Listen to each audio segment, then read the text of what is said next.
In February of 2018, I was on sabbatical, and the project that I thought I wanted to work on wasn't really working. So I was looking for another project. And I turned on the news, and there had been a shooting at Marjorie Stoneman Douglas High School in Parkland, Florida.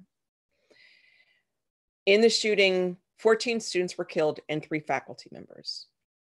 The day after, a student posted an image that she had taken on her cell phone of one of her slain classmates with the caption, "If I have to live with this image in my head for the rest of my life, so should you." And that got me really curious. How do we understand school shootings? How do we understand gun violence? And so I started doing research. And I soon discovered that one of the students who had been killed in the Parkland shooting, Joaquin Oliver, his father, Manuel Oliver, had been a graphic designer before the shooting. Once his son was killed, he became a one-man crusade to use art to stop gun violence. And he has so many projects. He has these walls that he creates in an hour in different cities. He has, there's just so many I can't even describe. But one that really interests me that is not, sorry about my cat in the background, that is not really, I'm not really able to talk about in the book that I'm working on in school shootings, is this project that he's created, which is the Museum of Incomplete. Right now, it's a virtual museum, but it will eventually be a physical museum. But the Museum of Incomplete recognizes that people who are killed in gun violence are left behind. They leave things unfinished. And so he collects artifacts of these unfinished lives in an effort to make people recognize that gun violence isn't just that it kills somebody, but it leaves so much undone.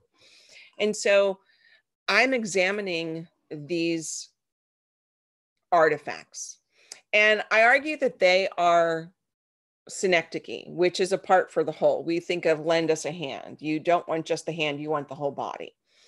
But these artifacts represent these slices of people that are left behind. And there's all this stuff that isn't completed. So I think it's a paradox between absence and presence. You have this thing that's supposed to be a part of the whole, but all of a sudden it's the only thing that's left. It's what is absent that really involves the audience, that makes the audience want to do something to change this. And so what I'm looking at are things like, and I'm going to share my screen for a second. This is the first image that you see in the Museum of Incomplete. It is Joaquin Oliver's shoe. It's a basketball shoe. He was a gifted basketball player, and he didn't get to complete his season. They were in the playoffs, but it was left undone. So it represents that which isn't complete. And the logo for the museum really sets up the audience in terms of what you should expect. You're supposed to fill in what is left behind in this museum. So the letters aren't complete, but you get to fill it in. So it goes from presence to absence back to presence. And I think that's what the museum does. It creates this tension between what is both absent and what is present. And I think that is an interesting notion. And Heidegger talks about it. Christoph talks about it in one of his talks. But this is something that I think allows us to be persuaded, right? Because we get to see what's there and then what's absent. And that becomes important for us as an audience member because we don't want any more absence. So that's what I'm discussing in this paper. Thank you for listening.